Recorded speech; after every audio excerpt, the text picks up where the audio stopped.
Zonder vraag kom om af met ons bote louter belar. Ai sahama wil treffen dräcka vart till New-Irlandum att väga gröda och att lacka och sunger välkommen.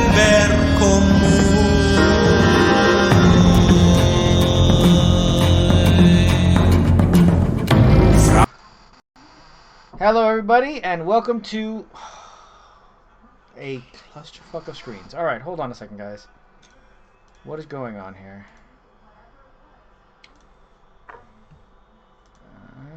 Oh man. Yeah, there we go. Alright. Hello everybody and welcome to another 3B Radio actual play live stream. Tonight we're doing Dungeons & Dragons 5th edition, set in the land of ice and snow, which is an alternate history 11th century, where Europe has been split between the 6 great empires. Our party is wandering about the Nordic lands, attempting to stop Fimbulwinter. Last time we were here, we saw some prison breaks, some refugees, and some escapes. But before we get into actually where we left off, let's go ahead and introduce the party. Tonight, let's go ahead and start with Kasim. Hey everybody, I'm Julio and I'll be playing Kasim, known to some as Kasim ibn Jabal. He is a man from Babylonia who insists on honoring his deals and keeping his word, and that did not go very well with the crowd that he was previously running with. So they stabbed him a bunch of times, they dropped him on a ship, and then he met this wonderful band of people that he is now doing business alongside. He has started several new business ventures that have been going particularly well, so he is happy right now, and his ultimate dream is to one day create an organization that can bend entire nations to his will. I like it. Next up, everyone's favorite anime protagonist, Ashlyn. I am Megan, and I'll be playing Ashlyn, who's a half-she druid from the Celtic lands, which makes her half-elf because in the Celtic lands the elves are fairies, and you know.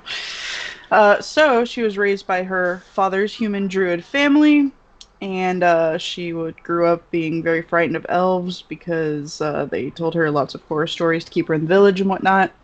And then it all came to fruition whenever her elven grandfather came hunting them, and her parents sent her very far away to Norseville on a really weird boat that took all kinds of unsavory characters, hence what she's doing with these weirdos. She also has a family heirloom on her that's a sword that's super magical, and the elves keep trying to take it from her because they are jerks, and she's really just trying to stay alive. So, let's be clear. You say parent. Ashlyn has no memories of her dad. Yeah, that. That's a thing that we've written down. Yeah, yeah. Your mom raised you with your dad's parents. Dad's family, rather. Next up... Parental figure, her guardians. Next up, in the bottom right, we got Ogmagny. Hello, I am Colin. I am playing Ogmagny Krakenbreaker of the Stormlord's tribe. He is also known as the Worm Slayer, the Ogre Smasher, the Crusher of Armies, the Hammer of Traitors, the Extinguisher of Muselheim, the Slaughterer of Goblins, Hero of Orphans, Slayer of the Twice Dead, Savior of Memories, Vanquisher of the Undead, Tyrant, Reaper of Demons, Chosen of Thor, the Bringer of Light Against Shadows that he earned last time, and the Wielder of the Great Hammer, Giant's Bane. You know, he is, of course, glorious. He is seeking out the perpetual state of just accruing enough renown and glory so that he can ascend to godhood, as he deems it to be obvious that's going to happen for him. He's a paladin, too. Paladin somewhere in the... Alright, next up, since we're going clockwise tonight, we got Igor. Real quick, I'm going to say that actually, I adore that last one. That is a brilliant way to present that, Colin. Which part? The last title. The last title you added. That's amazing. I love that one. Go ahead. I have a list. Hey, there's a baby. It's amazing. And it's a baby. I'm going to get her one of these days. I'm going to eat those cheekies. So, when this game started, there was no baby. Yeah. Yes. And There was now, no baby. like, baby is a thing wandering about. Mm-hmm. All right, Igor. I will be playing Igor, who some can see as a patchwork man through his blotches of sewn-on skin in bits and pieces. He has his grandfather's right eye. The left one went to his father, who's traveling the Celtic lands at the moment. And his uncle's beautiful hand, always the steadiest. Unfortunately, the right one's a little shaky still. But we will see what's to come. Hopefully, Igor can assist Gregor in finding someone here to repair the Staff of the Magi, which he so desperately wishes to utilize in order to fight another fucking horror of some kind from somewhere that Igor's going to be upset about. All right. So now, Gregor, go ahead and tell us your side of the story. Look, what kind of Archmagi would I be if I didn't have a Staff of the Archmagi? All right? So wouldn't that mean any Just throwing staff that you out have is there. a staff of the Archmagi? You say what? If you're an Archmagi, wouldn't any staff you have be a staff of an Archmagi? True, but this is the Staff of the Archmagi, which is a little bit different. My name is Sergio. I'm playing Gregor Petrovich. I was cursed by a god, and now my only last recourse to get this curse lifted is to go back in time and stop myself from doing the thing that I did to get cursed.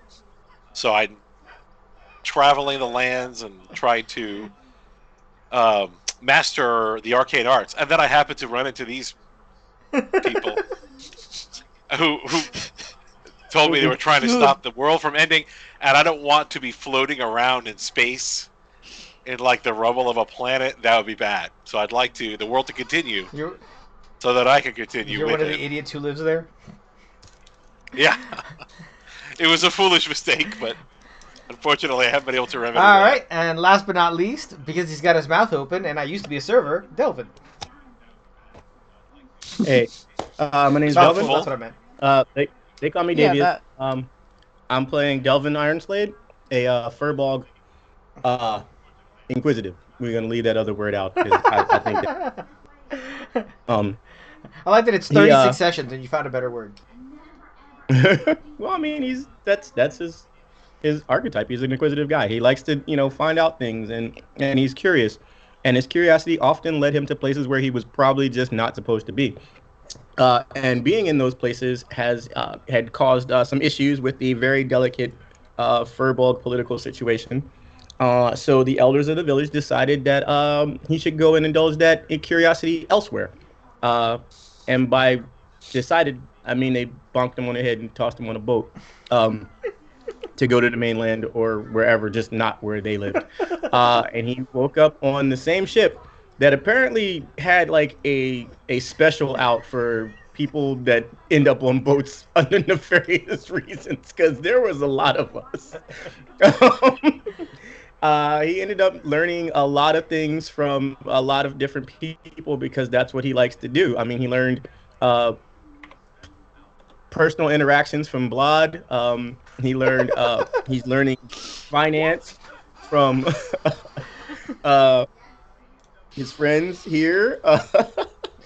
Personal He interaction. learned a lot of stuff that he really is not sure he needed to know from Neferetset. And he found himself a new maternal figure in a Ghostland, and he is just really biding his time, planning to stop this stupid Fimbulwinter thing, but mostly biding his time to go back and have tea with Grandma again. He's learning how not to be stealthy from most of this group, because they are just not. They would starve in the forest. He is of the belief that they could not do hunt not resemble at that all. remark. So, I can hunt. so for the I record, punched- Ogmagny knows how to hunt, and really what it is that he just finds something that's too large to run away from him, and then hits it. Yeah. Runs that motherfucker down. You ever see somebody punch out a deer? There you go. That's how it works. All right. I mean, he So, kind of treats them like cats treat humans. Like he just, he brings them things because he knows they can't feed themselves. And he just doesn't think the trees would like it if wintertime was year round. He doesn't really understand what wintertime actually is, and this cold shit is getting old real fast. It's not so bad. All right, so real quick before we get into what we were last week, I want to remind everyone that we do have a merch store where you can find all sorts of awesome items. If you want to represent our Conqueror's Blade house, the Unfortunate Sons, you can find t-shirts there, as well as the Unfortunate Sons, which should be coming back soon, which is our Game of Thrones game. There's Land of Ice and Snow merch. There's Ogmagny merch. There is 3B Radio merch. There's all sorts of good things on there. All right. So when last we left our adventurers, they had just managed to escape with the Council of Binhala to Hridfjell, which is the Storm Mountain. They are at the foot of the mountain and beginning their climb when tonight's session starts.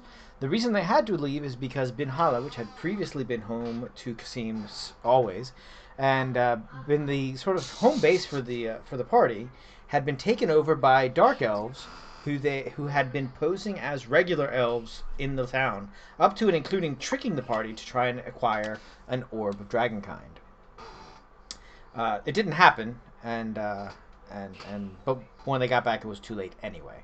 Now they are searching the lands for allies. Do you have a question? Wait. Go. Yes. So when we met the Dark Elves, did we notice that they're like 5 feet tall? No, you did not. Okay, cool. These are not Forgotten Realms Dark Elves who are short. These are Okay. These are Svart Elves, which are just. Yeah. Oh, okay. Which are normal sized or tall? I have always found it weird that in the Forgotten Realms, elves are normal sized, and then dark elves are hella short for no fucking reason. So Literally it's for no like reason. definitely a sex thing. Underdark. What do you mean for no reason? There's Yeah. tunnels involved, bro. Everything in the Underdark is usually pretty like, short. Could you Sure. imagine I just a prefer. bunch of like 6.5 foot tall elves crawling around in the They all Underdark? have like They got over that shit. but something like that. They're all just bent over all the time. They all have the posture of Jumbo Shrimp. Why, Just- why do you guys they're all look like just shrimp? Taller Shut than up. dark dwarf. They're Yeah, just just a little taller bit. than under, So so they can look.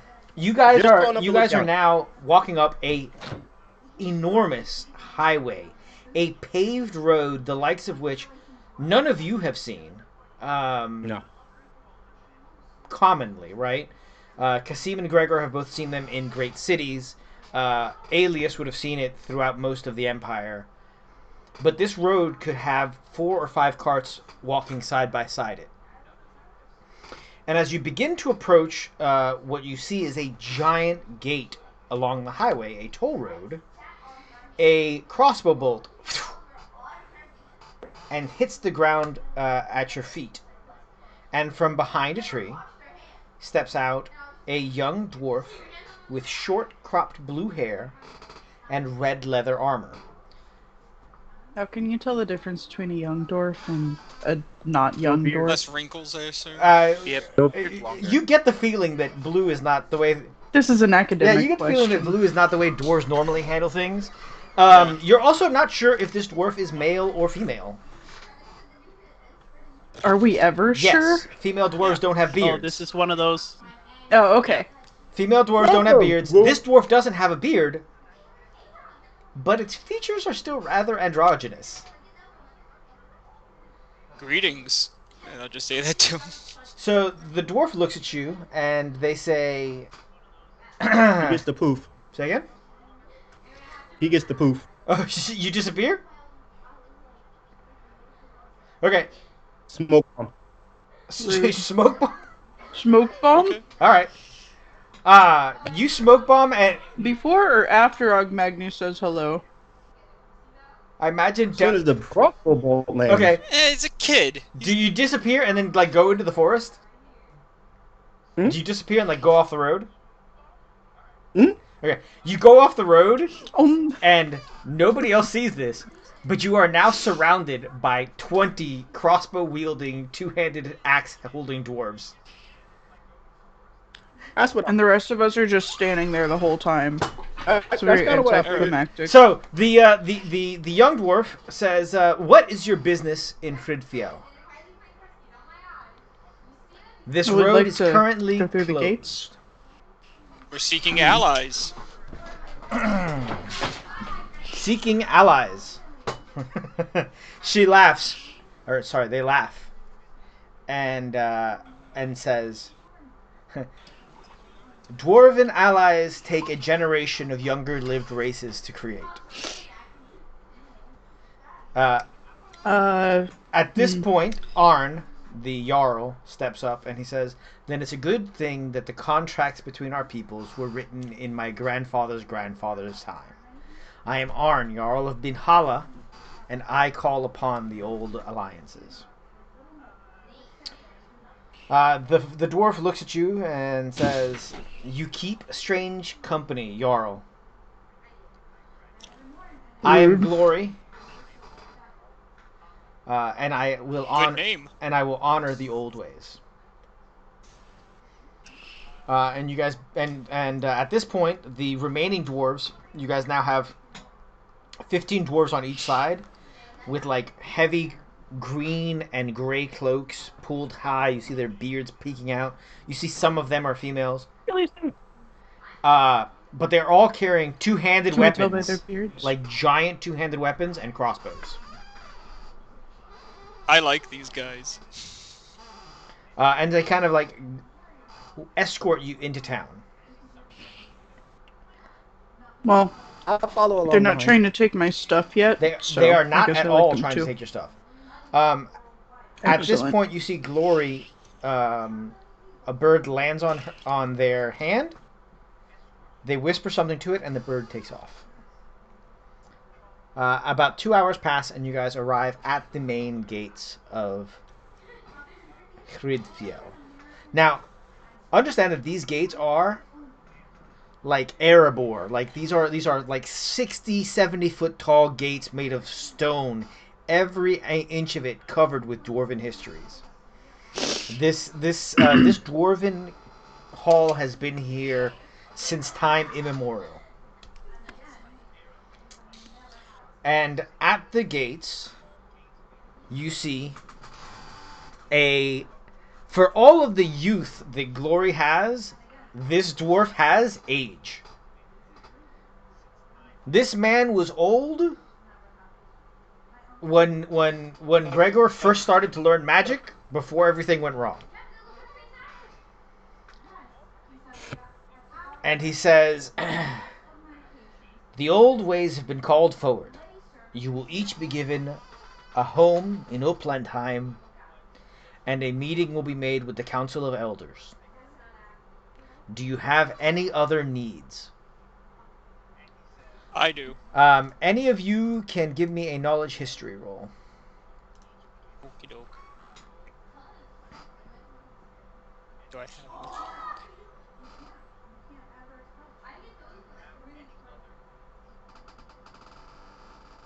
Hang on, my roll 20 just exploded. Okay. Uh-oh. Alright, that's fine. By the way, when he says each of you will be given a home, Cassim kind of like looks at the camera in a very The Office style, and the words "it's free real estate" appears. Little does he know, Cardin's already inside, and you already have a home. Already had a house. I was about to say, he already had a house here. He's always had a house here. He's had a house and now I here get another one. since this old dwarf was young, okay? Cardin actually is with you guys. He did escape with you. Cardin is here. Declan is here. Ayla and the orphans stayed in Binhala, though. And Cardin and Igor have just been going at it. To see who can serve tea first. Alright. You know, see who can go ahead and shine the boots shinier. So all of you Everyone's know... boots See, are knowing like- Stewie, Colin thought the word. Yeah, Well- the minute you just said that, I was like, oh gosh. Not that for Red Set, sorry, not this one. So, I was about to say, so you guys know... all of you know that it is customary for the people lower in station to introduce themselves, which is why the dwarf has not yet introduced himself to you guys. Then Igor will go first, as he is the lowest in station. Okay. And he will say, as is the old ways, my people who have traversed the lands for many, many generations upon themselves. I am Igor of Clan Igor, come forth serving my lord Gregor, who is known as the Dream Catcher, the Dream Slayer, and ancient among ancients. He, the wielder of the Staff of the Archmagi, has come forward and will be seeking assistance in its repair at some point. You say ancient of ancients, and the dwarf strokes his beard. You see that his beard is like completely white, and then within the beard are actual strands of silver woven into it. Go for him. That's cool as fuck. Who introduces themselves next? I'll do it. I don't know anybody's station here, but I'm the son of a fisherman, so I can't be that high up. Everybody else has that. Ashlyn got called princess, so she'll go last. So Ogmagny will walk forward, produce the hammer, and kneel in front of him and introduce himself as, I am Ogmagny, Krakenbreaker. You've probably heard of me, but customary. He's about to riddle off his name, so you go to riddle off your names, which for expediency's sake, we're going to skip. The dwarf and several of because behind him you see a unit of dwarven warriors. Several of the dwarven warriors like nod appreciatively. The elder dwarf looks at the hammer, but doesn't say anything. All right, who's next? Kasim will I step don't know forward. if I had been... He will do a regal bow, and he will say, "Peace be unto you, Effendim. I am Kasim ibn Yabel, a humble businessman, and I am honored to be in your presence." You say Kasim ibn Jabal, and an adjutant runs up and hands him a piece of paper, and he goes, "Ah, yes, we got your application to be a merchant in our walls some time ago." And the and the adjutant walks back off. I trust there will be no hang-ups. Carden is like...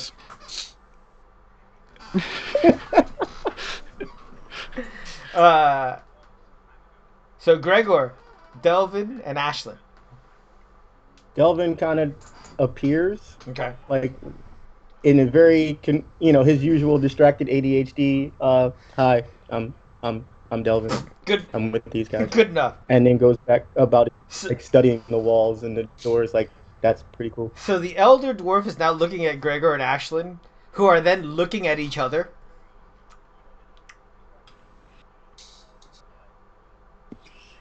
Where's Gregor? I don't see him. Is Sergio actually... Gregor, Did I Sergio think he had to escape? step off for.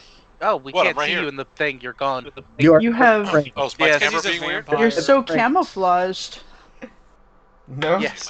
There we go. We see your hand. Weird. Oh, let me try to fix this. But anyway. Don't Okay. stuff my account. Don't stop on my I account. just see the books. So, Yeah. about a minute passes, and neither Ashlyn nor Gregor have introduced themselves. Oh, I was introduced. Oh, that's true. Somebody Yeah. introduced. Yeah, Igor. By the way, do I learn anything? You asked for a history check, and I rolled a 26. So I get nothing extra. From I this? rolled an 18. Do I know anything? So since you rolled an 18, you know that this is a city divided by, ruled over by clans, and each clan has a thing that they do.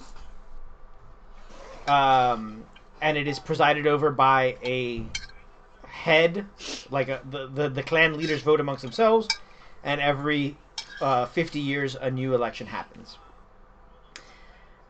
Gregor, you know that this person is from Clan Wolfhammer, which is one of the military clans in the hold. Sorry, I'm so shocked at the name. So, Please. Ashlyn, it's your turn to introduce yourself. Ashlyn steps forward and bows because she does not have delusions of grandeur like, some people. And she says, hello, I'm Ashlyn Tanisnak, and it's a pleasure to be here. Thanks for having us. So finally, when the last, the NPCs don't count in this, but they introduce themselves throughout this. Uh-huh. And then the man looks at you and he says, "My name is General Kajandos Wolfhammer, head of Clan Wolfhammer and head of the entire armed forces for Hridfjell. If you come here seeking military aid, I will be the person that will be handling your requests." Excellent. You already met my grandchild. And he points to Glory. They have an excellent name. All right. So they let you into the city, and they assign you Glory to be your guide about the city. To which Glory complains in a way that lets you know that their age is apparently whatever teenage is for dwarves. They're like, I would much rather be out in the forest. Why do I have to be underground? Why am I showing around these tall people? It is not fair. My sisters get to do whatever they want. And you guys are... I wonder who this character is based off of. And they do bring you over to a complex of 6 apartments that you guys will be staying in. Are they gonna be a little small for some of us? No, this area is called Uplandheim, and it is specifically where merchants from outside of the city are brought.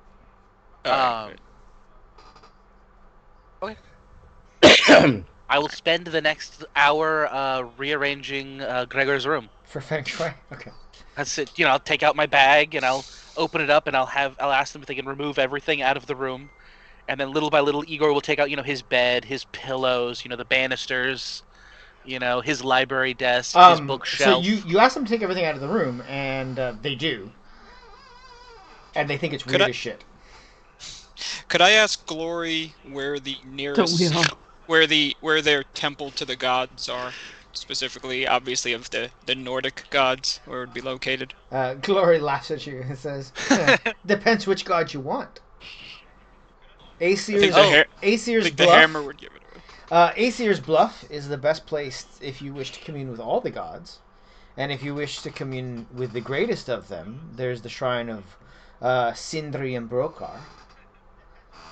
And then, given our long friendship, there's also Donner's Ward, where you can commune with Donner. I think the greatest of the gods need to be spoken to first. I have some questions about a certain instrument that I've been using. Well, and I think they might. Hammers. Of course you want to speak with Brokar and Sindri. Why wouldn't you? I mean, who wouldn't? That makes the most sense, doesn't it? Mm-hmm. Right? It's true.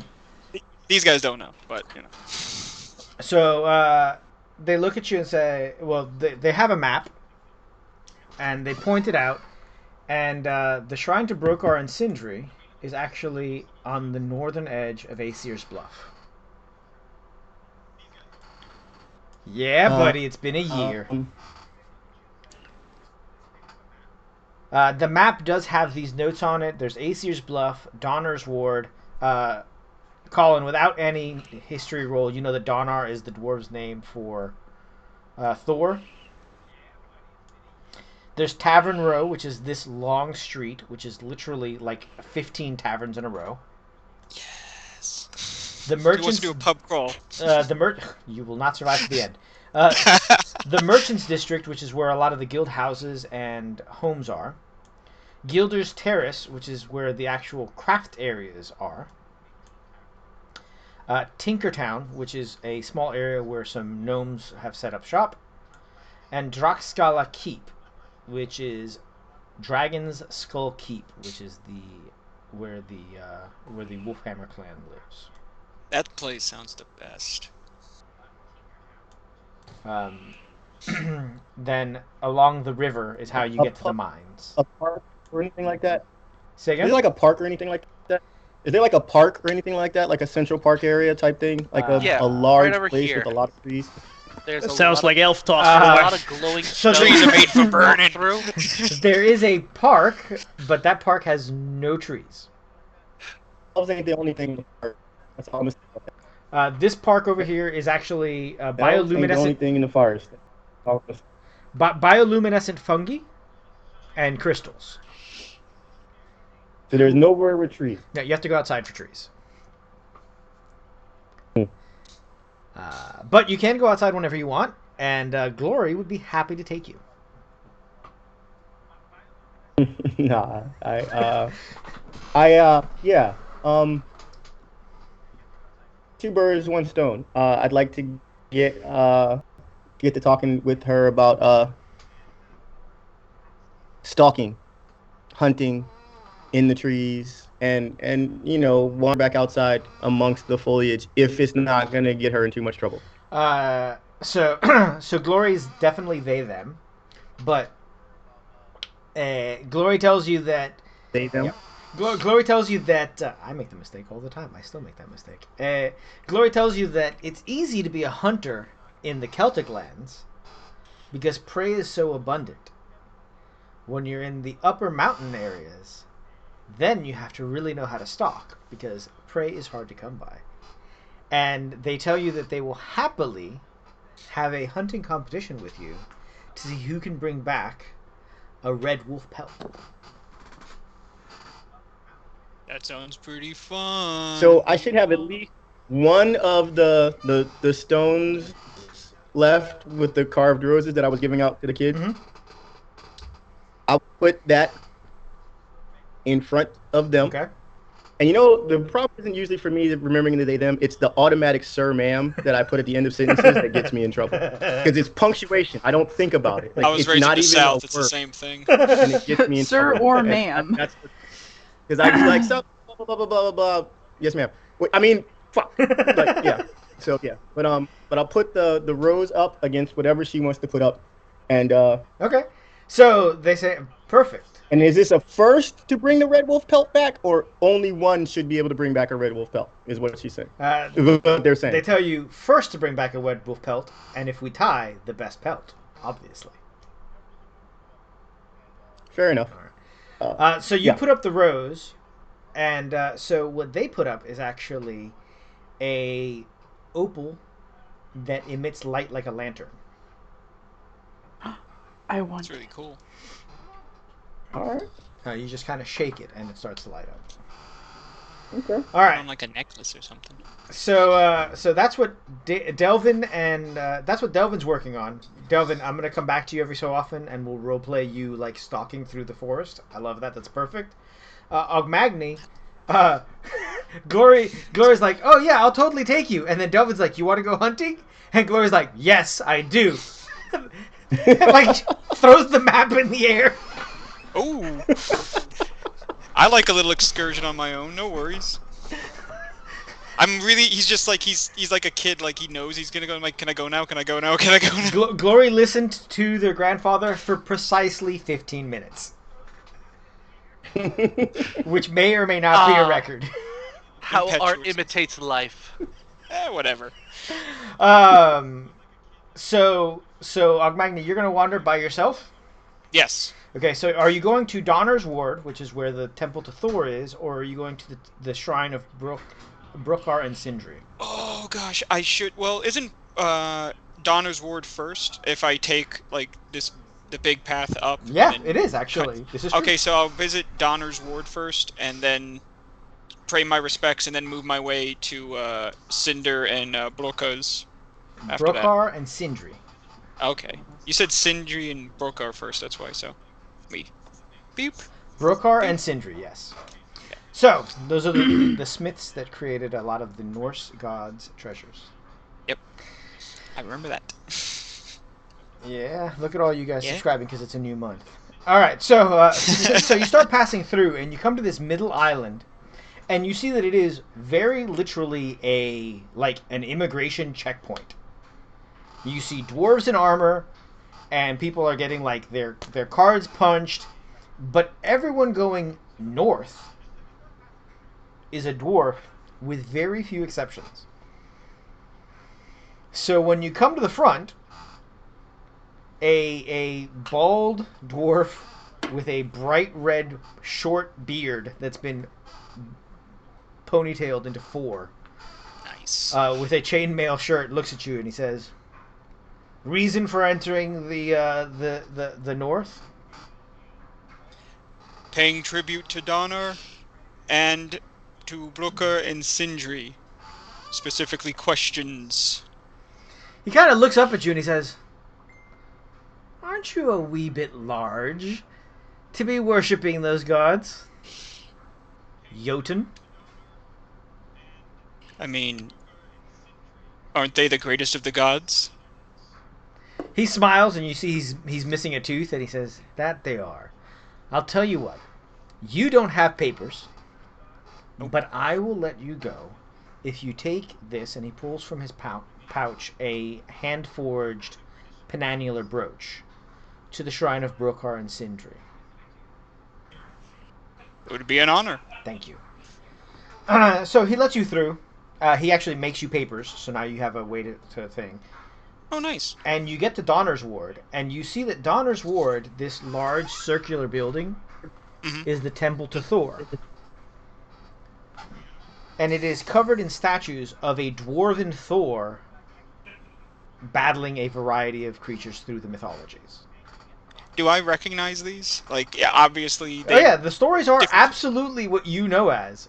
Just in a But it's okay, a because dwarf. he's running over to like each one like a kid. Like, oh my God, this is the time that Donner did this, and this is the time this is the time that he beat that family of 5-headed trolls and he's like talking to people like he's like really exuberant and excited about it because he's never seen it like this. It's always done with like, a nomadic tribe, so they don't get to really see it. As you're like running about, a dwarf with a silver skull cap. Think 1986 caliber Merlin. Yeah, that's the first thing that came to mind. And a long black beard braided down comes up and he says, "Are you here to study the myths?" I'm here to live them. I've been battling in the name of Give me a Thor. charisma roll. I should have done the spell first. I was gonna do the spell before I met anybody to do a charisma thing because I have enhanced ability. I wanted to do that so I can come off as more charismatic. Let's say you did. Go ahead. That's fine. Okay, I'll throw it up so everybody can see it so that we know. All right, that's good. So I get to. It is advantage on charisma checks. Okay, go for it. That's what I'm going to use it on, and it lasts for an hour. Okay. So it should be fine. And which one am I doing? Charisma. Just a charisma straight one. Just a All right. straight charisma roll. All right, 26. He says, "There is no answer that would please Thor more than exactly that one." Oh, I slew so many beasts in his name. So You should have seen it. I'm going to put you on pause there while you continue talking with this priest. And we'll go over to Ashlyn. Ashlyn, you notice that everybody in your party is cold, but you are still quite comfortable. Cool. I mean, that sounds like a them problem. So, Ashlyn, what are you wanting to do with your time here? Honestly, I hadn't really thought about what to do in Dwarf I mean, if Town. only I had given you several weeks' time, as well as the entire time of tech test, with specifically the instructions to, hey, what do you want to do in Dwarf Town? That doesn't mean that I thought of anything. We're here for Ogmagni's stupid hammer. No, Ogmagni's hammer is secondary. You're here to get soldiers to help fight Binhala. Oh yeah, well, clearly the Jarl has that taken care of. I am not a political emissary. Okay, all right. I mean, I can go talk to people. Hold on. Where do you want to go? Who can I harass? What happens in Upland That's Time? where all of the. Sorry, I know you that's gave where all the the layout, Outlanders but... are. Okay. I don't care about them. I care about the Sassenach, dwarves. if we're gonna be Gaelic about things. I don't know. I'll come back to you. It's fine. Okay. Kasim. Carden takes you and he says, "So you said you wanted to start a bank. Absolutely. Come with me to Tinkertown. I've got something to show you." Looking forward to it. So you guys travel through the city, and you notice that in what's called the lower city, which is where you guys are at, there are guards and whatnot, and law and order is clearly maintained, but there aren't checkpoints to get through different areas. You get to Tinkertown, and you see Gaelic gnomes, the Boggans. You see Babylonian gnomes. You see, and all of them were working together in this sort of like carnival of creativity. Like everywhere, people are like inventing things, and you see people like taking hammers to other people's inventions to help them work out. But everyone is working together, and nobody has like any.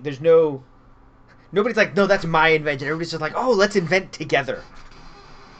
And it's weird because they're all gnomes from different places, but they're all kind of working through the same thing. I mean, a gnome is a Tell me gnome. that these people have pooled their labor and they don't have any concept of, property, and now Julio's going to come and start a bank to ruin the whole utopia they got going on? I hate to horn in, but I just wanted to make sure I heard this right before I had a fucking stroke. I'll shut the fuck up now, and you can tell me the answer.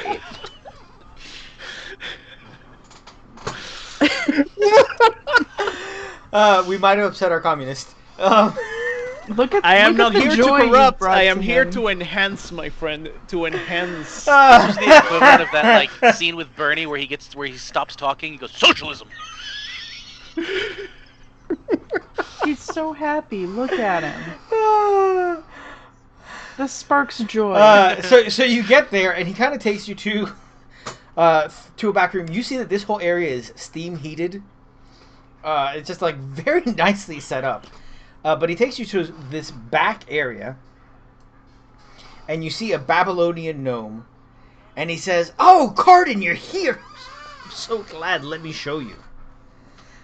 I have invented uncounterfeitable money." Unfungible tokens?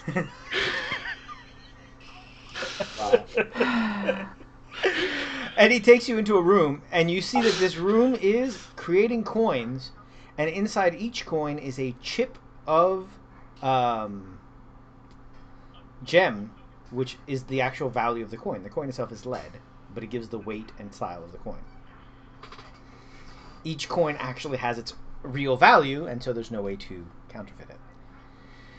But the machine does it automatically. He says, and there's a chest here, and he says, this is the first batch, so you guys can start doing the work that you're doing. And Cardin says, this is what I was working on while you were away. This is absolutely brilliant, my friend. I am very happy with the progress that you have made. I'm thinking of setting up in Gilder's Terrace and starting off as a money exchange, as well as loans for guild members who want investments on their newest projects.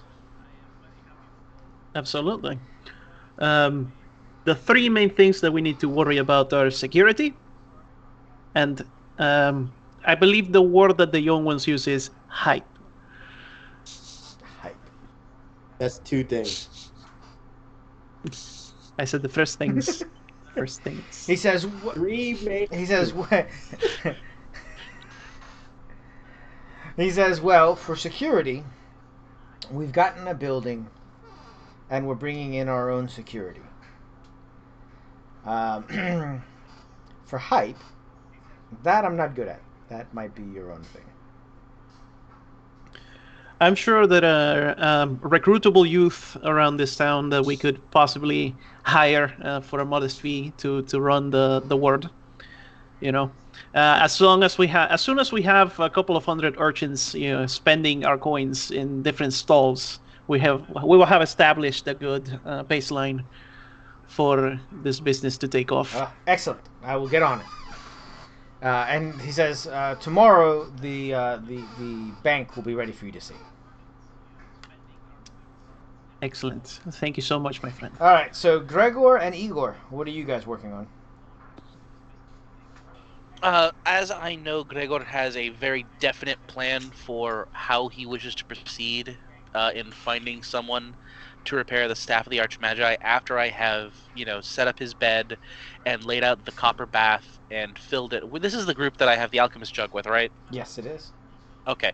And after I fill his bath with hot water, I will go up to Gregor and inform him, Master, just so you're aware, there are some clan eagle business that must be taken care of today. So if you need my assistance, I will be going about some clan business, if that's all right with you, sir. It's just It's you and literally me just the alone two in of us. room, Oh yeah, Igor, do whatever you So, want. all right. So Igor gotta- goes gotta to do force clan it to Igor you. business. Igor, what are you doing? So, I don't remember if I sent this to you or if I had like wrote it in my head and then forgot to actually put it down on paper, as ADD can be a bitch sometimes. Yes. Um, Awesome. part of the reason Igor's here in the Celtic lands with Gregor is a boon to the clan Igor, because a lord many years ago was assisted by an Igor because he was dying of a failing liver, and an Igor transplanted that liver. Uh, if you know anything about Igors, their thing is always it comes back around. So when the Lord died and Igor appeared to harvest his organs so that others could benefit, which Igors don't accept payment, but when you die, they come back for what's left. Okay. I like it. And his family refused. So the entire clan Igor left the entire north because of it, and all the lands he used to control, and have never returned until now. Okay. And now Igor is here to try and also go back around and see if the North is apologetic and ready for the Igor's return. Okay. So there is a guild of doctors, which might be a place for you to go and see how that works. Then that's where Igor will head first. All right. So you go, and it is a stereotypical like old doctor's place. It's marble, it's white tile, it's an amphitheater, and there's an autopsy room there. And you see that the person leading the lesson is a dwarf who's got his beard very tight, and he's wearing a mask, and he's got his head completely shaved, and he's wearing, gloves and whatever. He sees you walk in, and he says, I don't believe we've met. Oh, good to meet you, sir.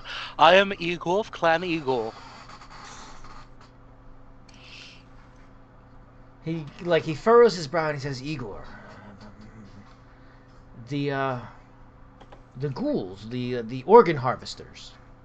Yes, sir, we have in our past been referred to as many a thing. That amongst them.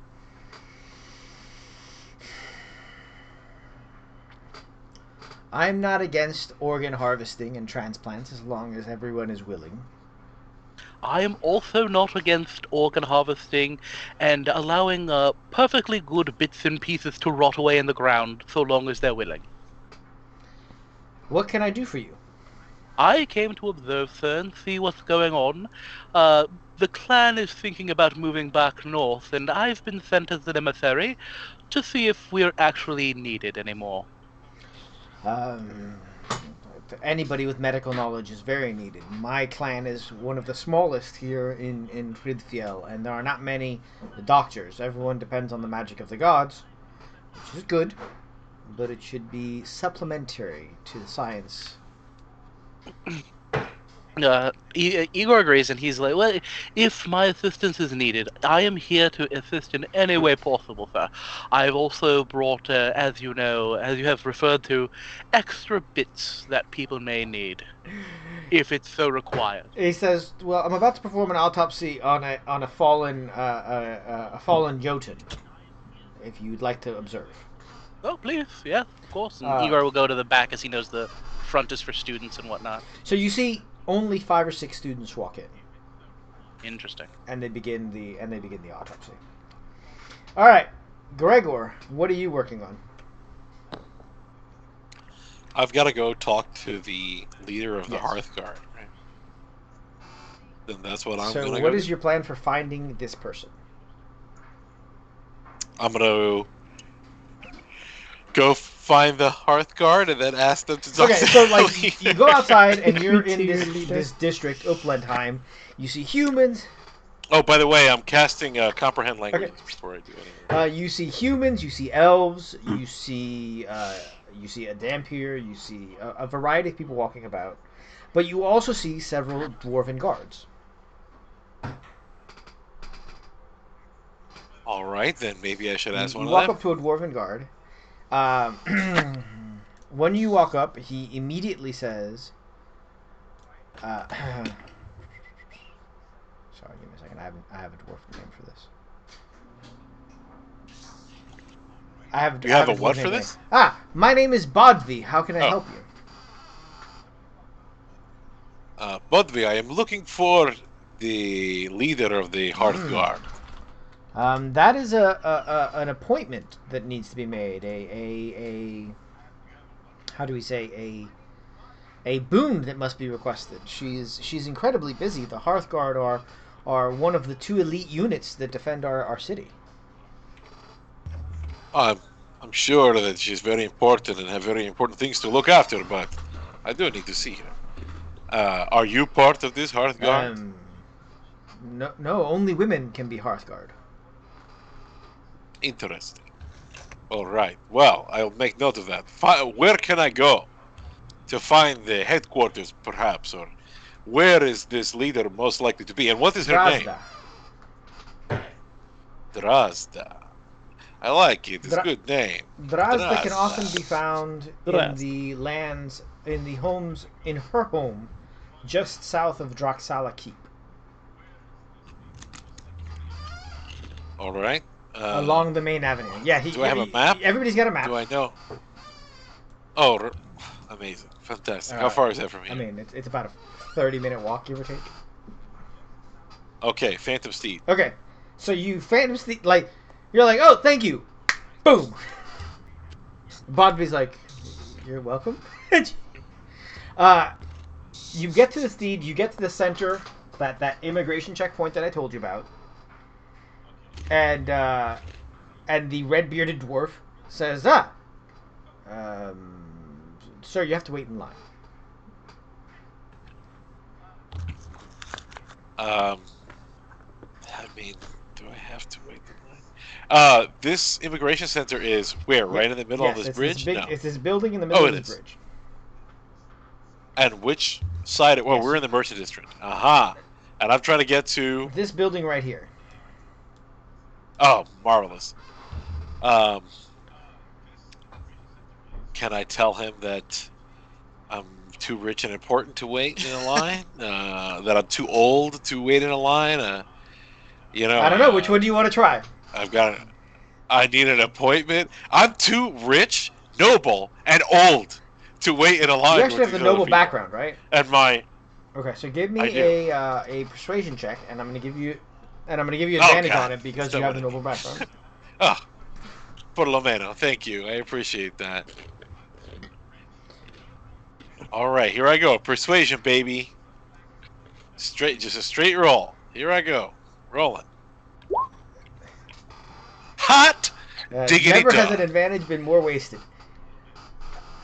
Got 2 19s, but I'll take it. He says, "Oh, I understand. I'm very sorry. Do you have an appointment with her?" Would I? I've been appointed to go and see her. Yeah, it's very important. And let's see, I've got this, I got my staff with me. My staff is broken in half. You remember I told you I put the 2 pieces together and Yeah. wrapped it up, with some, I don't know, something, silver or something fancy. And I'm like, do you know what this is? This is an artifact of incredible power. And I was told by a prophet, by a seer, that only this person could fix this. Okay. Go ahead. I mean, artifacts are important. Incredible job you're doing. You should be commended. Someone does hit right you in the by. back of the head with a pebble as you skip the line. But That's okay. I would be mad if I were a lowly peasant as well. It's my place to shirk the rules and your place to shake your fist.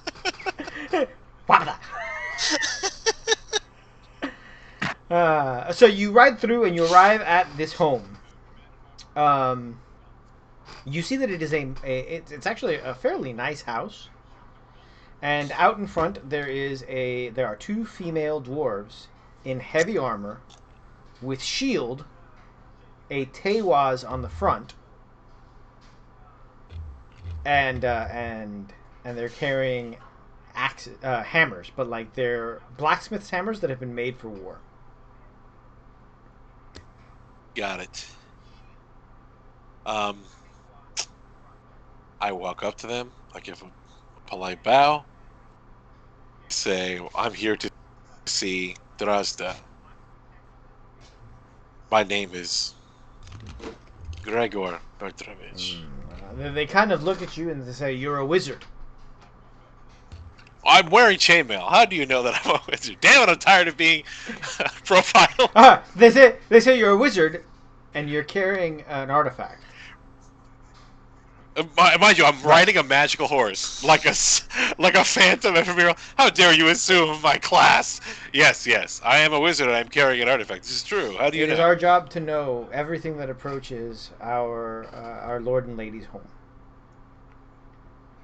Well, they should be proud of you because that's pretty incredible. News travels fast, dwarves, I suppose.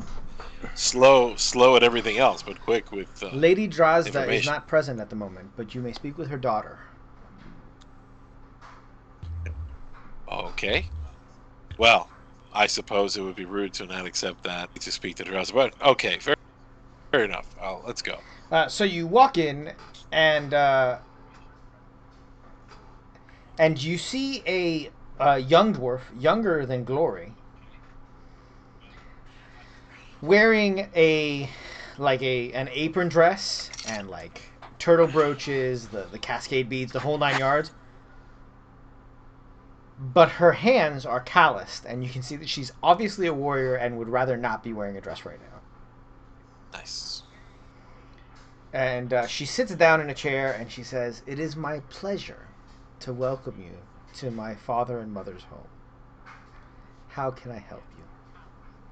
Well, my privilege to be received in such a wonderful manner. I've been sent here, and apparently you know why already, but I'll repeat it for sake of posterity, I suppose. I have this artifact. I was told the only person that could fix it was your mama, Drazda. And so I have come over here to see if she can help me and to see how I can repay her for this invaluable help. So, she says, "Sadly for you, I took after my father instead of my mother like my sister. I have no understanding of magic and even less care for it. What I can tell you is that my mother is the most sought after runesmith in all of the Nordic lands. She's a priestess of great power and specializes in repairing and creating magical items. The favor that you ask of her requires materials beyond measure and time. You would need to definitely bring her some sort of offer to get her to accept. And I would consider it a personal favor if you would tell me what kind of offering you think your mother might find agreeable. Perhaps more than agreeable. As we are, in our very nature, a functional people, it may be best for you to find one of the things that would be required in such a task. There is an ancient Smithy's hammer that belonged to Brokar and Sindri from their forge. It assisted in the forging of Mjolnir itself. My mother has spent many years tracking down rumors about it, but has never been able to find it herself, as her divination is not as strong as it could be. Perhaps a wizard of your nature, with an adventuring party behind him, could acquire this hammer for her. Well, perhaps fate has finally smiled upon me because I happen to have some companions that would be more than happy to go and look for hammers. Hammers of any sort. They're not even picky. Last week I Just glued hearing I glued a bunch of yay glitter in the onto a distance. hammer last week. They loved it. I don't know. In the distance, you just hear, "Yay, glory!" You're I feel like I need to repay you in some way as well. So she says, For your hospitality, for this information, and of course, it's customary for a guest to bring a gift. so she says, she smiles at you and she says, I know that my sibling was assigned to be your guard while you're here. And I am certain that you would not have come to their home without them if they were still guarding you. This is true. They're not with me. No. If you could let my father know that Glory left their post, I would consider it a personal favor. Well, since you have done me a favor, of course I shall do you a favor. Excellent. It will be my pleasure. I was thinking a gift of some other nature, but I can see how happy this is going to make you, and so I shall. It's terrible how much I see them in this. Goodness. And so their bratty. father is Ulfhammer, right? The son of the man that you met, yes. Oh, okay. Where His does your name's father Rurik. happen to be? It is? No. What? I am so shocked by this. I've heard that name before. Where have I heard that name Uh, before? Where is your father? Where can I find my him? father is the head of the Yarnbresta, the Iron Breakers. You can find him at the entrance to the mines. Marvelous. Appreciate it. There's nothing else that I can do for you? I am very wealthy and very fortunate. Well, there's certain things that money can't buy, you know. I haven't... This happiness. So for you say instance. that, and she says... I don't have any of that. You say that, and she says, people say that, but I have a unicorn-handled hammer. I don't know. It makes me very happy. Poor people say that. Wow. I don't know. I don't think that. I think rich people say that. I don't know. I have a single problem that I have that money wouldn't immediately fix. So- Honestly. I So- can't think of any of my. So, you never introduced yourself to her. And so she... Yes, I did. Oh, yeah, you did. I'm sorry. So she introduces herself to you. She's Drundril. Trundriel. It's a good name. It's a good name. So, It's a good name. So with that, you go and leave with the idea of spreading havoc among the Wolfhammer siblings. All right, and that's where I go. And now we'll go over to Delvin. Delvin, you find yourself hip deep in snow, as you have been told to go up the mountain.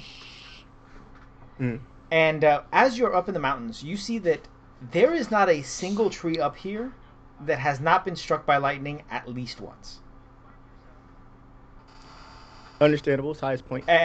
So, and the fact that the trees have been struck by lightning and continue to live is just terrifying. I am very happy about these trees. Liberal application of well, first off, there's a weasel involved. Okay. I'm gonna whip my weasel out Excuse me And let while it I do whip what it this does. Not out. on stream. There's kids. Relax. while I let it do what it does. Okay. Excuse me while I whip this out. Excuse me while I whip this out. And then obviously there will be liberally applied uses of That's cheating. beef and leaf treat. What? No, no. See, you seem to think I'm talking to them about hunting this wolf. Oh. I just want to hear stories of what it's like to live up here. So Glory wasn't lying. There really isn't a ton of animal life up here. The animals that Right. exist are larger than usual. Like, you find a squirrel, and the squirrel's the size of, like, a raccoon. Like, just... How did he get that big? Is there I mean, food Feed him. and stuff like. Well, when you see him... What are they When you feeding see you? him, what he's currently wrestling with is an acorn from one of these trees, and it's like the size of a softball. I will offer to help my little brother. If he can point me to where it needs to go, I will help him get there. Well, he's just trying to crack it, because the meat's inside, but you hold it in your I hand, definitely do that. and for you him. realize that the shell is almost like a rock. So, like, you take Is it it- and you is hit it it- with a hammer. You take out your thieves' tools and hit it with a hammer, and it shatters. And then there's the meat. And The squirrel is the happiest he's ever been because he's never had to work so little for a meal in his life. There it is. Now, no, I will not. I would not dishonor my competition by cheating and calling a wolf to me or anything. The red wolf fruit or anything crazy like that. That's terrible. Come here. I don't even plan to win. I plan to make it close, so that she doesn't feel like she drugged nobody or she wasted her time. But she's definitely supposed to win. She's the home team. I'm okay with that. This is hospitality rules. So I will be spending a lot of time. Most of the effort of the weasel will be tracking her and how close she gets. Okay. They. I'm sorry. How close they get, and making certain that while I'm working, the weasel will let me know how close they are, while I'm working to find one of my own. And if I do find one earlier, I'm gonna wait for the weasel to let me know that they found one, so that I can bring it back later. All right, so go ahead and give me a nature roll, and I'm gonna give you advantage because of all of the talking and whatnot that you're doing. You also have the Nordic equivalent of squeaking, the squirrel from Emperor's New Groove. My bad. Squeaking. Squeaking. A 20 nature roll. You actually find one relatively quickly. And when you do find one, you realize that these are giant wolves. They're a little bit bigger than Sigurd is. All right, I will attempt to find. Obviously, trying to figure out if they're intelligent enough to understand what I'm asking, but I don't want to bring down anyone that will negatively affect the pack. Okay. So I would not suggest talking to them, but you watch them. Mm-hmm. And that's what I mean. Like good. Well, first off, I need to find out if they're intelligent. First off, obviously, that's what they are. Animal intelligence. Okay, cool. So then I will definitely try to find either a younger male or an older male that wouldn't in any way, shape, or form negatively affect the functionality of the pack. Responsible hunting practices. Or if I run across one that's obviously not pack affiliated, then he got to go. But I'm not going to try and negatively affect the ecosystem. Obviously, that's not how hunters work. I like it. And then once I get that, I can take care of him. Is it going to be? Do you need to role play the fight, or no? Because it's going to be all types. You're a level 8 rogue against. It's a big wolf, but it's still only a CR2. Right. So basically, and then I want to try and obviously, and again, because the pelt is going to be the determining factor if there is a tie. I want to try to make sure that it's I'll preserve the pelt as much as possible through the fight and all, and the snare and everything, and then put him down. Let him know that that the mother has called him home, and it is time, and that his leaving will serve the mother. And once I take care of all of that, I'm gonna hide somewhere near close to whatever in place we set, and wait till I see blue, and then I like it. Approach a few seconds after. I like it. That's perfect. Very, very, very good. Actually, I just remembered that I need to repaint Glory's figure. So, I'll get that. I'll tell you guys about that shit later. So, you catch the wolf, and about an hour and a half passes, and Glory gets to the meeting place. And when you walk up after them, even though you get their and I don't mean I'm going to give them time so that they don't feel like, okay, if I didn't know the area, he would have gotten back first. I want them to feel comfortable that they won, and then I showed up. Okay. When you arrive, the squirrel walks out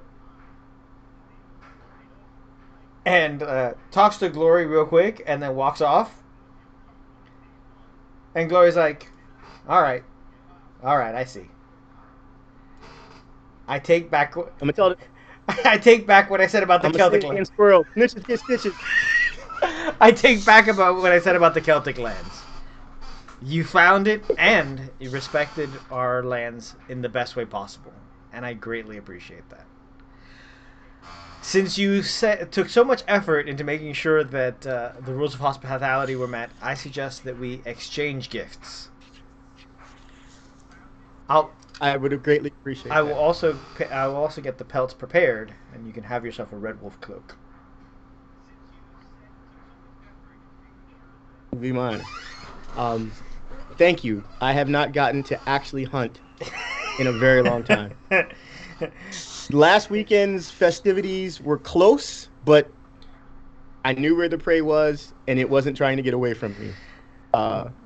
So while I got to do violence, I didn't actually get to hunt, and I've missed it. Glory says, anytime you want to go hunting, I would be honored to travel with you. Glory says, it is all too often in war that we don't get the chance to hunt. Because while war is a competition, hunting is almost cooperation between nature and the circle that we're supposed to be in.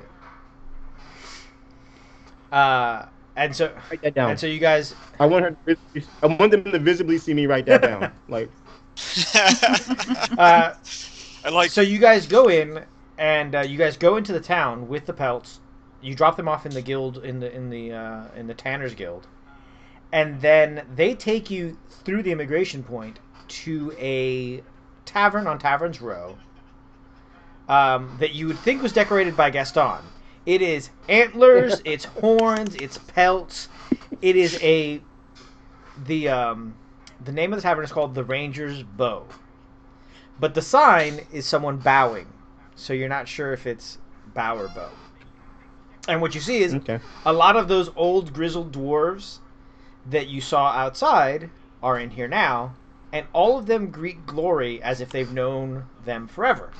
And they might have, because Glory, while young, grew up in doing exactly this way. Glory then... Would it be perception or investigation to see if I can see if any of them are just like, store-bought, or if they were all hunted? You don't even need to roll for that. You are certain that every trophy in here belongs to someone from here. And you know, without a shadow of a doubt, that if you were to ask, the hunter that captured it would happily tell you in great detail exactly about the hunt. You spend the evening... Well, I know how I'm spending the rest of my day. You spend the evening and you're talking with them. Glory explains to you that they are one of three siblings. That their middle sibling took the path of their mother, and that the youngest sibling took the path of the father. But that Glory had their own path, and so they went the path of the Ranger. And you spend that's how you spend your evening, drinking and eating. And you know that all the food is fresh because it's all caught. There is no plants. There's mushrooms in that place, and there's tubers.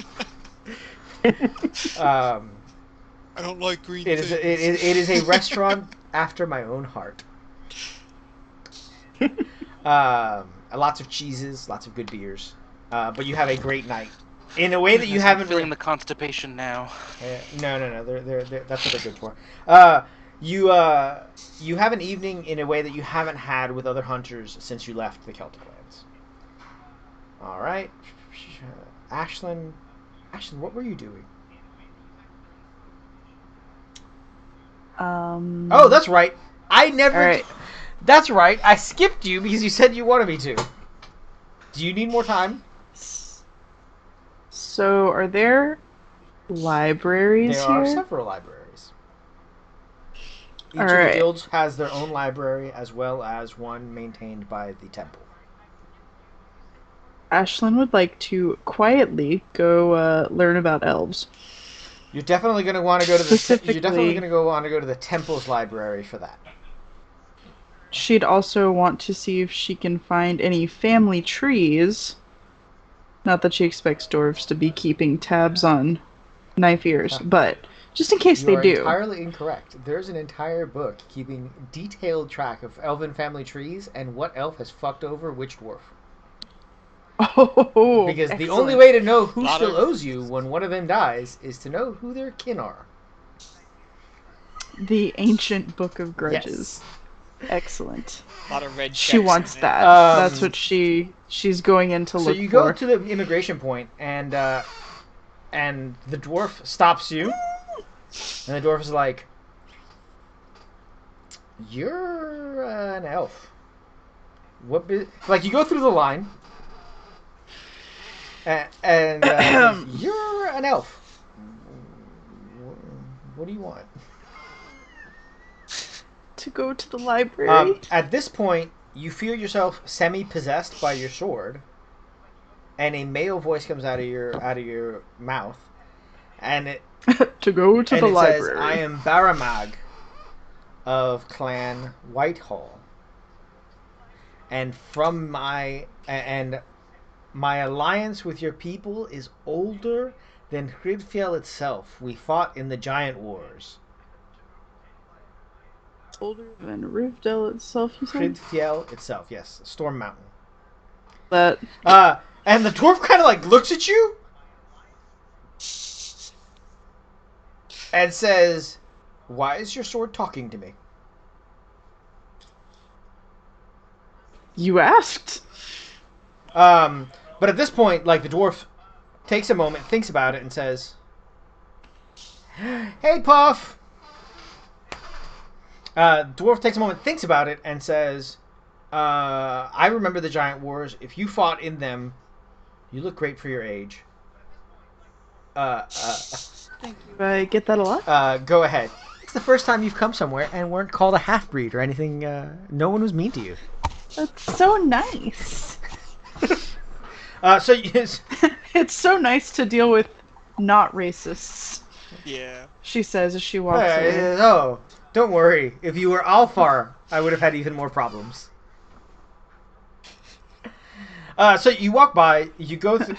They're pretty You lame. go through and you Sorry, get go on. through. You get to the library, which is labeled library, and you see giant, like rows upon rows of books and scrolls and stone tablets, and a dwarf with short, slicked back hair and a short gray beard and ink-covered fingers walks up to you, and he says, "We don't often get elves here. How can I help you?" Hi. "Hi." If you don't mind, I would like to. I imagine she like makes herself a little bit shorter, not like to be mean, You but do just the whole. You to do make the whole eye contact. like squat down. Don't yes, do that. full squat, full slab squat. Can I please see all of your literature on elves? You say that, and he's like, all of it? Yes. Okay." And like he takes you, and he walks some distance, and he goes, "This entire wing is about elves." Oh, what about Whitehall elves? Oh, okay. Do you want to know who they have wronged? Who they owe? Yes. Oh, Yes. excellent. Right this way. Oh. And he takes you, and he pulls out this giant book, and he puts it on, those little pedestals that you read books on, and he opens it up, and he goes, Yeah.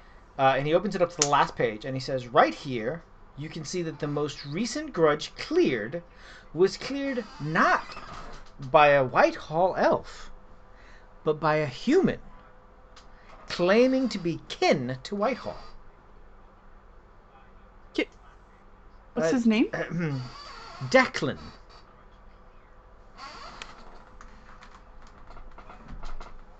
Huh. It says here that he married Interesting. the youngest daughter of Whitehall, an elf by the name of Nira, and he was paying a debt owed by the mother, the wife.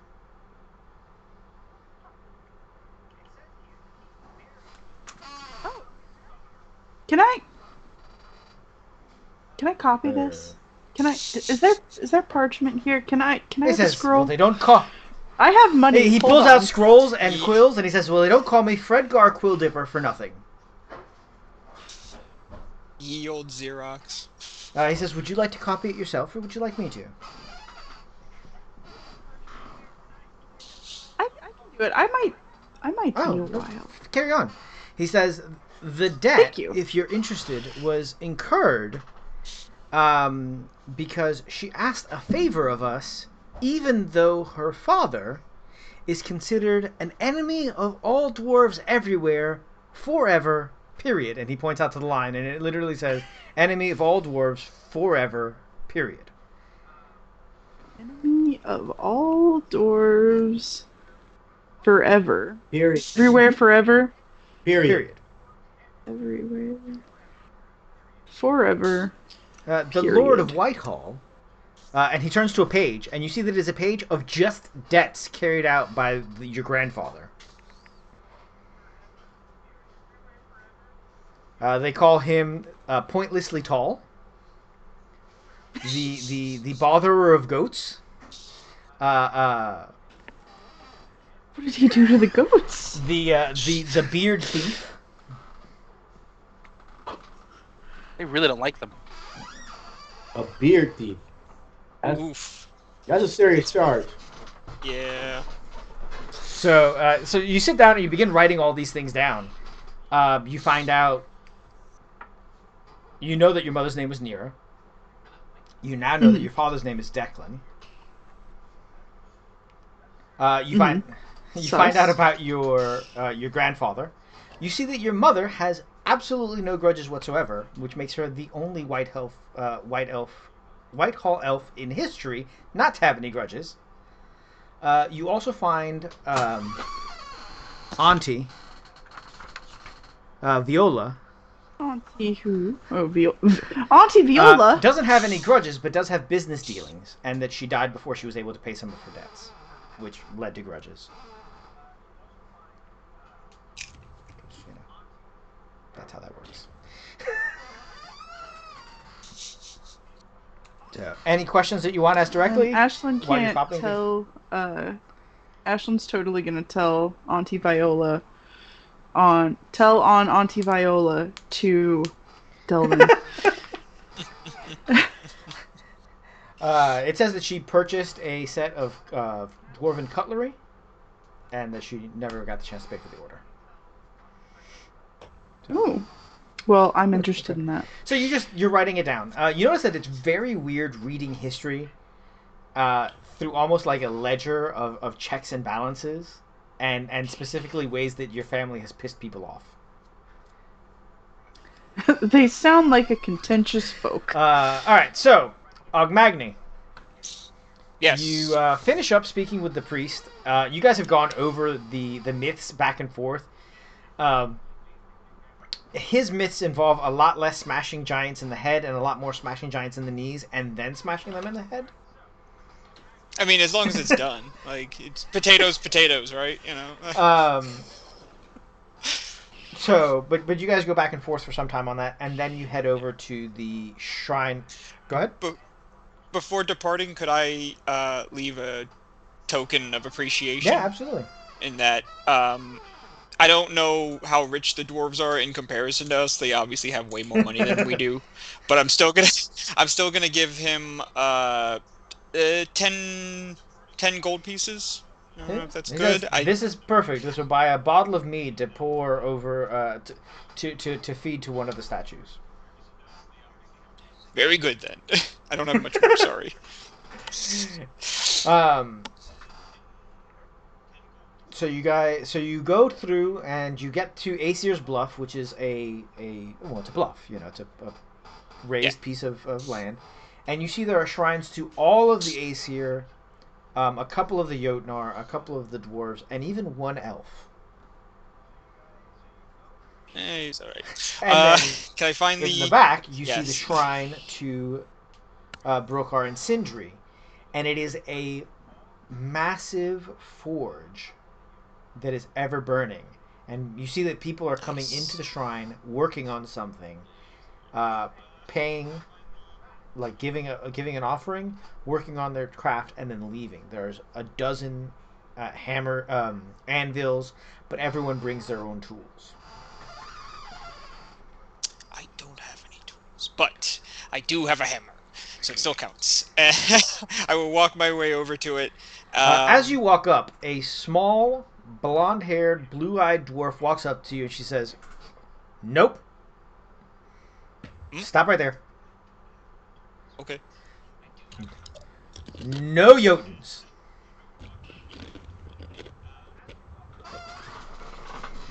Why? The last time I let a Jotun use one of our anvils, they didn't bring their own tools. They didn't clean up anything. They broke one of my hammers. They dented a pair of tongs. They didn't leave an offering. Yeah, that sounds about right. So I'm not here to forge. I'm here, for two reasons. Hold on. You say and you're not there to forge, and it's if possible you have insulted her even more. Look what you did. Ah, damn it. She's wearing a Smithy's apron, and she's got like tools all over her, and like blonde hair.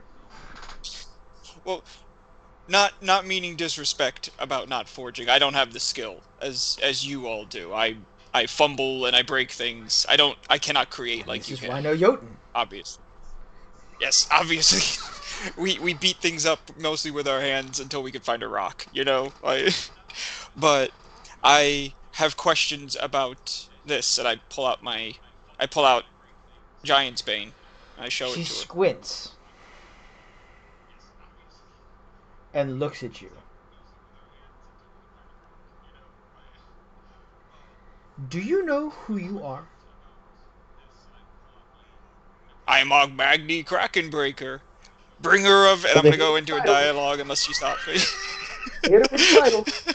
So I'm gonna start doing you start, and she takes out a small hammer and hits your breastplate, and it rings like a bell. Ah! Bing! Hey! Alright. She goes, "You come into my forge wearing dwarven-made armor, carrying a hammer forged by the apprentice of my patron, and have no idea what any of it means." That's why I've come here, because I figured you would have the answers. I am a warrior, I am not a smith, but I understand that the dwarven smiths, those devoted most closely to Bloka and Sindri, would understand and be able to help me. She says, "The story of Mjolnir. Brokar and Sindri forged Mjolnir for Loki, but he tricked them and stole the work. That.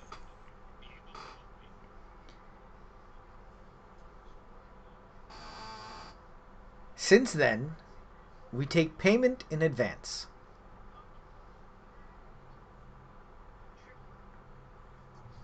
Sense.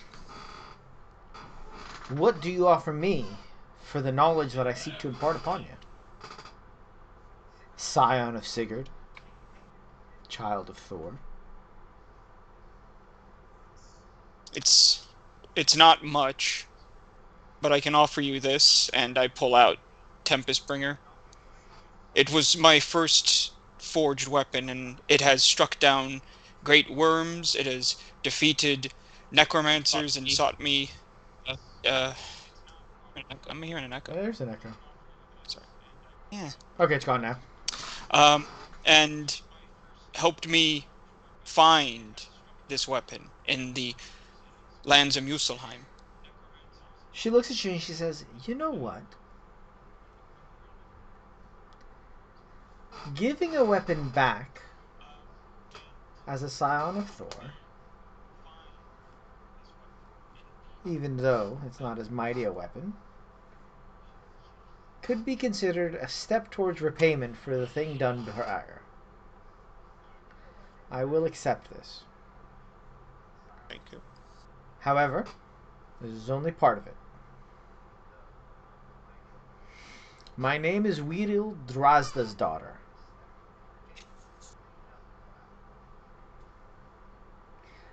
My mother is a great smith. I require a particular type of gem that can only be found within Zorns.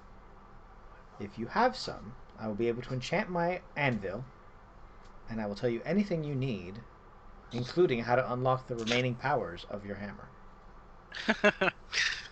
That's very funny. We do have those. Do I have that? Say, we have those. You do have those. I have those. Those are super important for enchanting things. You have to go get them from Kasim. Oh, yeah, obviously. But she says, come back, and then we can discuss it.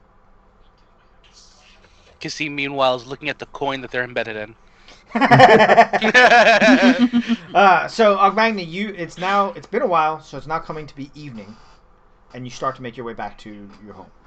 Kasim, you've spent the time wandering around Tinkertown, because it's the most Babylonians you've seen in one place. Oh, go ahead. Did I leave the trinket there? Yes, you did. I got you. It gets added to this giant shrine of things that are handcrafted. And you notice that people, it's kind of like leave a penny, take a penny. Like people craft things and they leave them, and other people who need them take them. That's cool. A lot of the pieces look like they were apprentices first learning, and that's where they've gone from there. So Kasim, you've been kind of wandering about Tinkertown because it's where you've seen the most Babylonians since you left Babylon. But you're also impressed at the things that you're seeing here. The Babylonian gnomes are the tinkeriest of gnomes. You've seen them mount Gatling guns on the side of camels. It's a thing. It's a thing.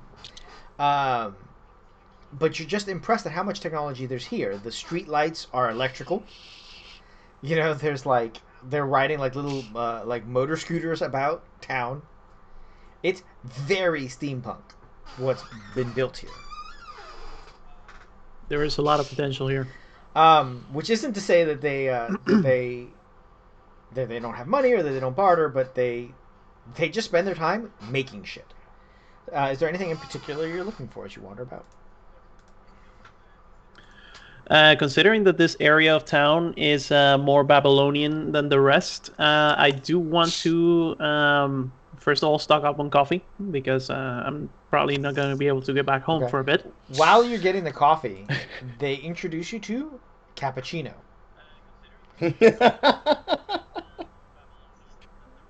Is this a Roman gnome invention? Which can only exist here because of the fact that there is so many steam vents that they put into use. So you walk into the coffee shop because you can smell it down the block, and when you walk in, you hear the. You're like, "Fuck is that?" And they hand you a tass, a little cup of thing, and you're like, and you drink it, and it's cappuccino, and it's great. Cardin? Yes, sir.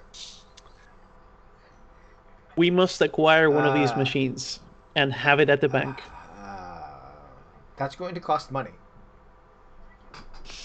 Well, it will be worth it. The fact that you're willing to spend money, Cardin's like, wait a second, okay, this is important. Now you understand that coffee ranks slightly higher than money in Kasim's affections. So, it's because if you're not awake enough during contracts, you lose more money. This is it. So you getting your coffee. You're speaking with the Babylonians. Go ahead and give me a. Man, there's no more streetwise. Give me a knowledge roll for something. Give me a knowledge roll. All right, so I got insight. Give I me got insight. Perception. Insight sounds good. I got. We'll call insight the same as streetwise. Right. And I have advantage on these because of my Eyes of the Tao. Okay. Oh, well. You hear, because you've been talking about, that somebody has been stealing inventions from the gnomes. Nobody's really said anything about it because it's, inventions move about quite often. But damn that Thomas Edison. Oh man, now I'm gonna have to change the name of my villain because that's definitely what I'm gonna call him. But the inventions have been going missing and no one really knows why. And everyone says that it can't possibly be a gnome because a gnome would never permanently steal such a thing.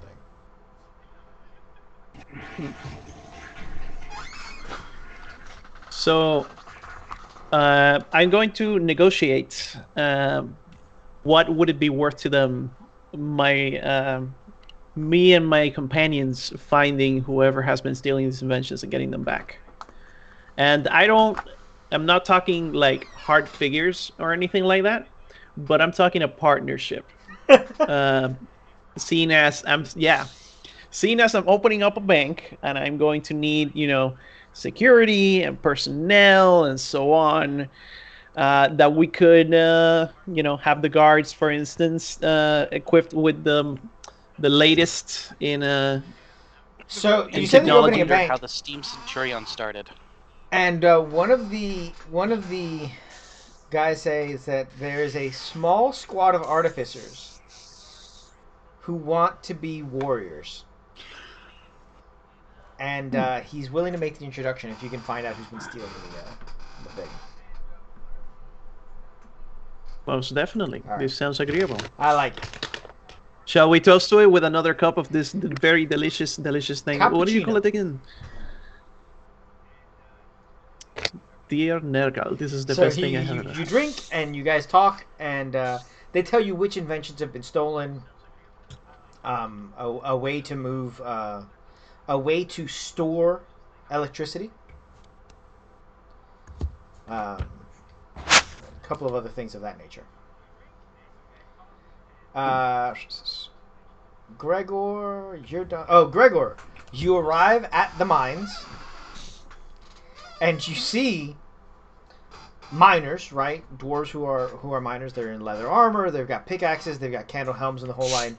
And then you see 20 to 30 dwarves that at first you were certain they were statues because you can see only metal and metal and metal and maybe a little chainmail. Everybody wants them. Oh, They're not automatons. No, they're definitely They're- But you see that they've all Okay. tucked their beards inside their armor, but they have carved beards on their helmets. Dope. All right. Well, I'm gonna have to walk up to one of these very heavily armored. Gentle When you walk dwarves. up to them, you see that the reason they tuck their beards into their armor is because several of them are armed with some sort of flame-launching device. Oh, that's terrifying. You That's walk up, not- and a dwarf with 2 wolves on his chest plate walks up to you.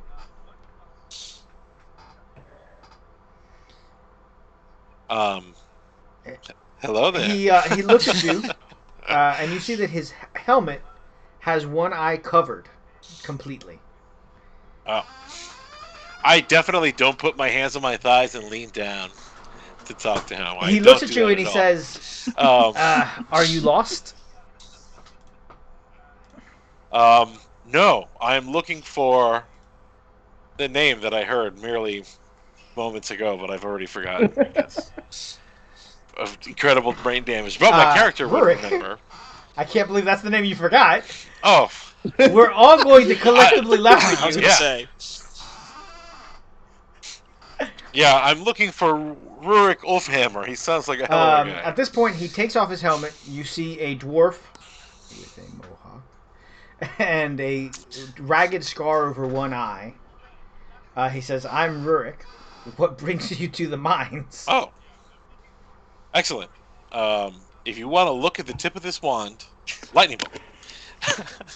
Gotcha.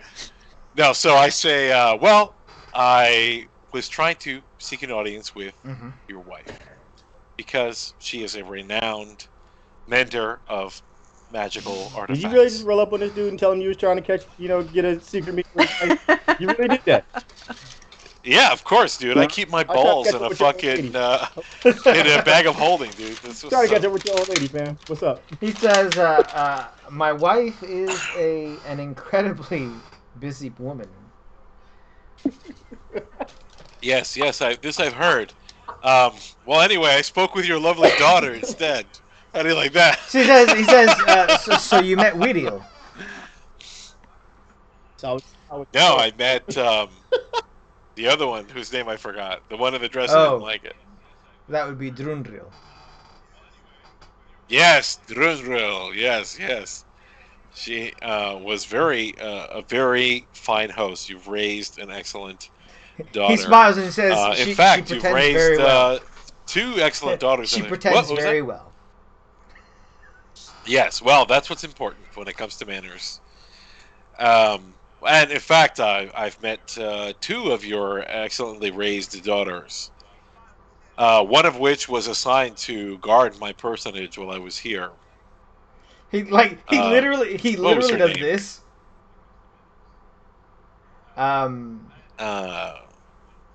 She's a good shot, but I doubt she's guarding you from wherever she is. Or they are. Oh, Tattletale. you're right. I completely forgot. You see, I've been on my errands, and I don't look behind me. I'm used to being followed by an entourage, you see. But so I just assumed they're there. I guess she isn't here. That's a good point. Oh well, it doesn't bother me. I know this city is the safest in the world, so I'm not worried about that. Anyway, I just came to thank you for your hospitality and to congratulate you on the great job you're doing. The most subtle snitching that you could have done. And wish you many more centuries of health, wealth, and fortune, and the blessings of God to the Ulfhammer clan. And hopefully I shall see you all again. I'm certain. And I don't need to take up any more of your time. As you're walking out, like you're like, and he says, "Thank you so much for your things, and hopefully you'll get the chance to meet my wife. I know that there's a feast being held for all the refugees, and I'm certain that you all will be there." And as you're walking out, you see Drunil walk in full Ironbreaker armor, with her helmet under her arm. Sees you, giggles, but doesn't say anything, and just keeps walking. I give her a very subtle wink. And then I ride my phantom steed back to my magnificently appointed house, and I spend the rest of the day, doing that kind of stuff. Okay. Igor, the rest of your day is spent. You're talking like different organ harvesting things. That you're very in depth, like going back and forth with this doctor, and he is thrilled for your expertise. He's definitely made a good impression upon you. Dwarves know very much what it is to fix past slights, and you can tell that he's making an effort to do so. Wonderful. And in that discussion, Igor will tell him that he doesn't know if the rest of the Northlands are ready for the Igors to return. He knows that at least this kingdom is. And in discussions later with the clan, they may be reaching out to. They may eventually start coming back little by little, as Igors don't really have like a centralized anything. The Igorinas kind of handle all of that. He says, "Well, The Igorina? Yeah, that's what they're called. Okay. I'm Igor, son of Igor and Igorina. All right, my grandmother was Igorina, my grandfather Igor, his father Igor, and his mother Igorina. So he tells you, I will make sure that any Igor that come to the city, instead of being placed in Uplandheim, will be placed here in our guild, so they can be close to the work that they want to do. That would be very useful. If ever you need anything, I will be attending on Sir Gregor.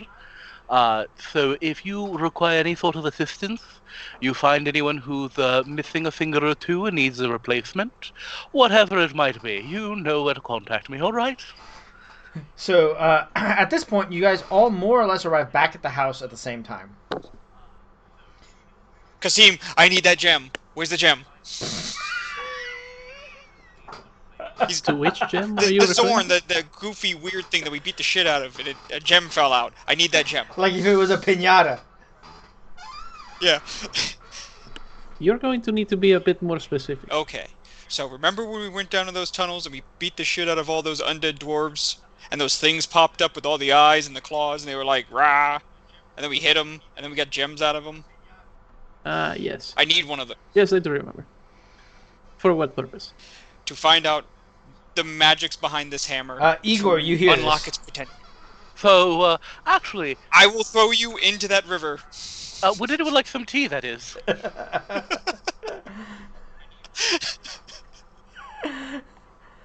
Okay.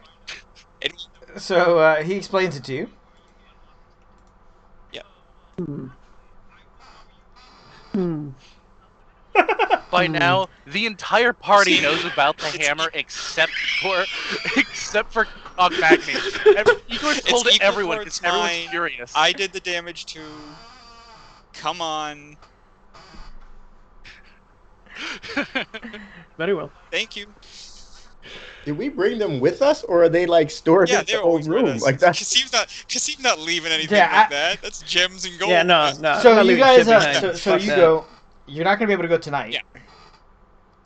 At this point, Arn walks up, and he says, "We've all been invited to a feast at Droxcala Keep." All right, well that's just as good, I guess. You guys walk into your rooms, and you see that you guys have each been given clothing appropriate to a high station feast in a dwarven place. Is it Does gonna fit Ashlyn me? get beads? Ashlyn gets cascade beads, and turtle brooches? and you see that you're also given a belt to wear your sword, because they would never think to take a sword from a warrior. That's so nice. Does mine have sleeves? How many How bead does it cascades do I get? 4. Yes, it does have sleeves. I don't like Igor will this. spend the next 40 minutes dressing Gregor. So you guys are wearing I like. don't like What color is So you my guys are dress? wearing He like gets his purple robe. caftans and furs, and you guys are actually very well appointed. You guys, Except Igor. well, Igor was also given nice clothes.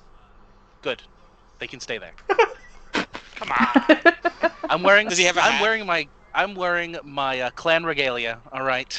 So Was there a hat with his? wait, And a couple of What and color amber is my beads. dress?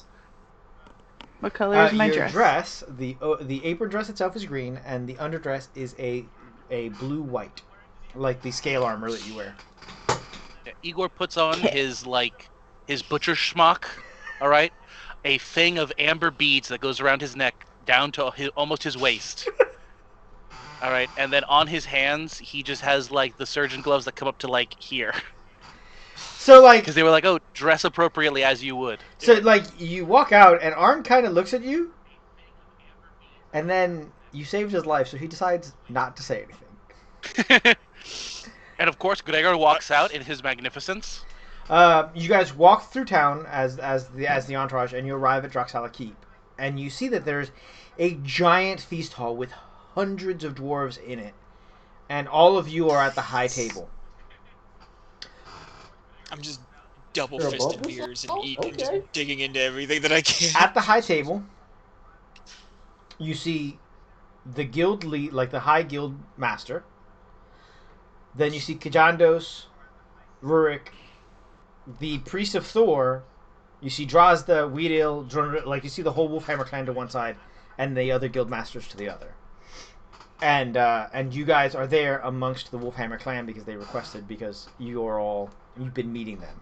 So like Ogmagny, you're next to Rurik, the younger brother of Rurik, who's the priest of Thor. Did my cloak show up in time?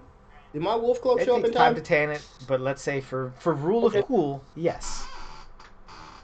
I'm wearing it. So Ogmagny, you're next to Rurik, the priest of Thor. Delvin, you're next to Glory.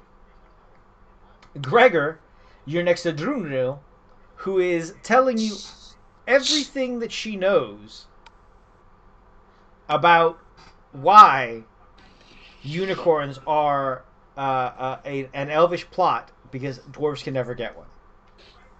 Oh my god, Ashlyn is totally eavesdropping. Kasim, you are actually seated on the other side next to the guilds, because Cardin managed to get you in a place where you can start to schmooze. Fantastic. Are there Go ahead. like regular horses around here? No, the dwarves actually ride rams. Okay, that's fine. I'd like to, at some point, not right now, but later, to use polymorph to transform one of the rams into a unicorn for this girl. And that's why you're her favorite uncle. Do you have polymorph? Yeah, of course. I'm an 8th level wizard. What the hell kind of... Of course. Okay. If I can't threaten to turn people into unnatural things, what kind of wizard would I be? A lousy wizard. So like, I'll turn you into a flea, a tiny little flea, and I'll put that flea into a box. did you bring the gem with you, Ogmagni? Okay, so Yes. you see, Weedeel is there. I got this. Huh? She walks up and grabs it. Gregor, you also see Drazda's there, but she's seated several rows away from you. Where the hell is Declan? Declan is in amongst the populace. But he does not know what you have found out and has not said anything about anything. All right. For the record, I have been sitting on that reveal for about 6 months.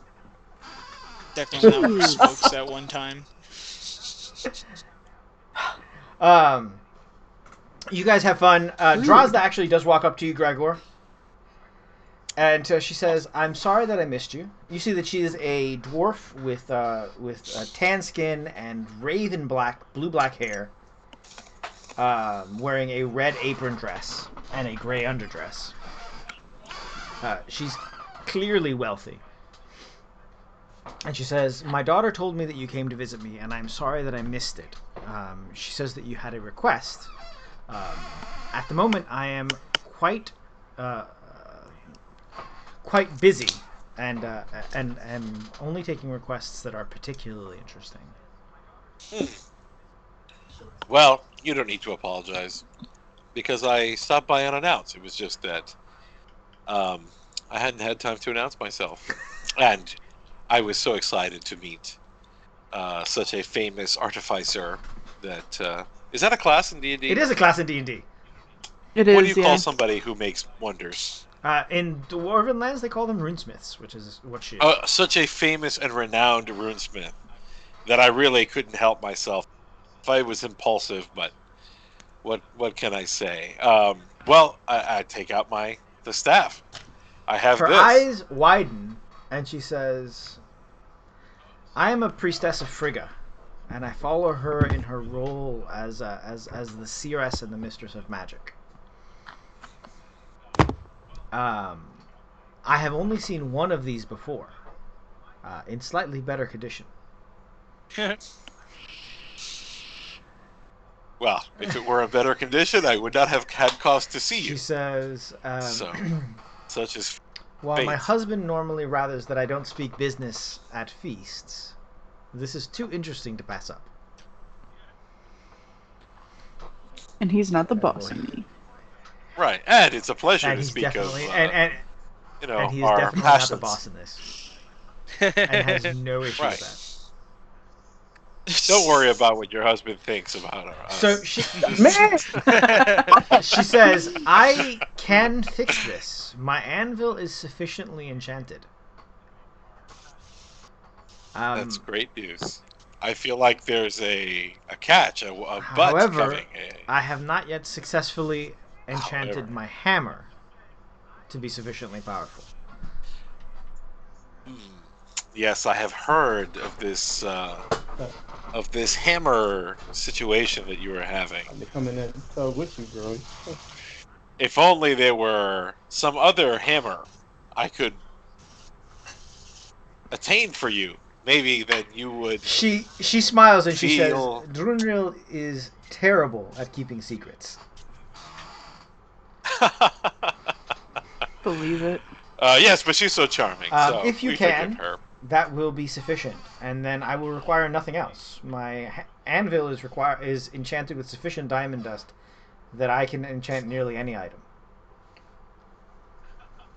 Marvelous. Do you have a... I was told that you had done research, perhaps a clue or a direction. I will send one of my girls to you with the book, and from there you should be able to find something. Excellent. Well, I look forward to reuniting you with the hammer that you always should have had. She says, my middle daughter is very interested in me getting this hammer also, as she knows that it will pass to her when I pass. Well, it's good to keep those kind of things in the family. All right, so you guys spend the rest of the night eating. It is a great night for everybody. Ashlyn, when the feast breaks up and everyone gets out of the tables, you have your chance to get to Declan. Oh, man. He sees you come up and he says, "It does me good to see you so well dressed. You definitely are a princess." Does it? She's still got her papers, like, in her pocket. I assume this dress has pockets for... Yes, all dwarven dresses have pockets. Reasons. They don't believe in the patriarchy. Yes, because they're very smart. They don't believe in All the right. patriarchy. I don't know if anybody caught that Wiriel goes by Drazda's daughter, not Rurik's daughter. Yes. I noticed. Ouch. So she pulls Glory her refuses genitive. well-copied bindings. notes from her pockets, and she says, He looks at you and says, "I never took you for a researcher. Nefertset must have rubbed off on you." Yes. Well, you wouldn't know, would you? Never rubbed off a lot of stuff. Oh, wait, never mind. Hey, that's true. Rubbed off Hey. about? Right? Nefertset is About a busy lot of stuff? living her best life at all times. Seriously. Good for her. So he says, "What do you have there?" Grudges. A pocket full of them. He says, "That is not the lesson that I would take away from your time with the dwarves." Well, they're very good at documentation. And she stands there and she reads him all of her Whitehall notes. Like, you start reading. Unless he'd like to stop her. Yeah, she starts at the beginning, where it sounds fairly innocuous. And she just keeps going. He's like, "So you found your family," and like as you start getting to the bottom, he's like, and slowly his eyes get bigger and bigger, and he says, "So things that need to be explained. Do you know how I met your mother?" There's a whole show about it. He says, "I was hunting, and I accidentally slipped into Tir Nanog. You just fell in. It was accidental, yes. There's portals. Uh-huh. I was out, I slipped, and I fell in it. I didn't mean it, baby. I didn't mean it. It was nice. There's portals all over the lands, and it's very easy to accidentally fall through a fairy circle. But while I was there, I spent 10 years, or what I thought was 10 years, with your mother. When we returned to the Celtic lands, 50 years had passed. My tribe had moved on without me, but I had a daughter. Not 2 years after you were born, your grandfather began to hunt us down because your mother stole his sword.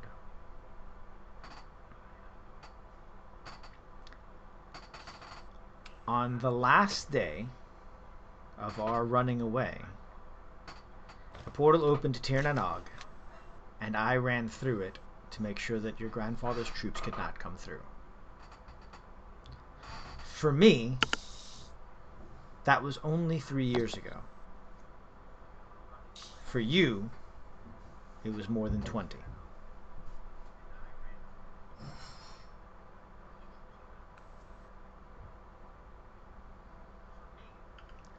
When I got back through, I found your mother.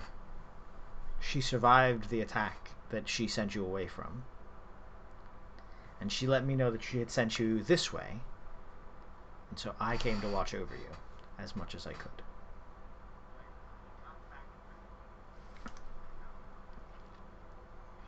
And where is she? She's back in the Celtic lands. Really, she's in Tir na Nog, currently arguing in Elven court to see who should have the sword. I sent her a letter some time ago letting her know that the sword has accepted you and that it is even farther from your grandfather's hands than it ever was. She's very proud of you.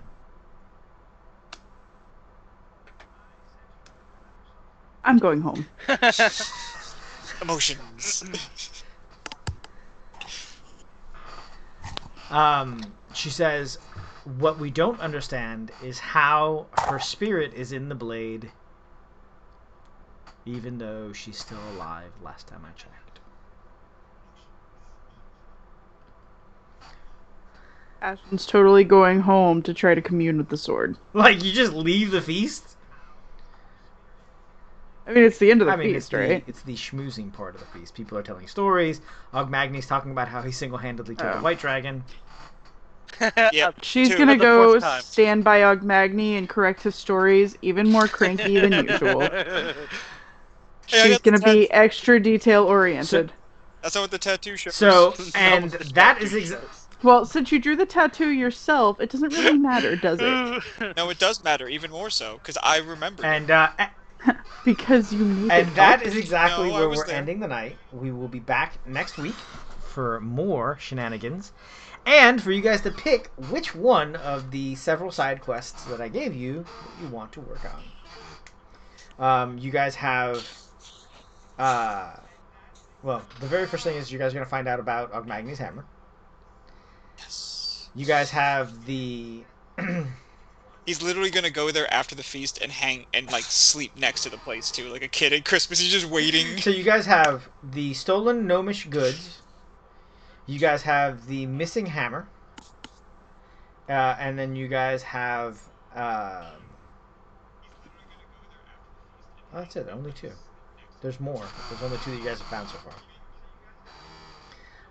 far. They're hiding. I'm willing to work to help either Gregor or Kasim with the hunting of things. That's something that I'm pretty good at, tracking things down. So, either whichever way the team feels I would be more helpful. We'll discuss it over Discord.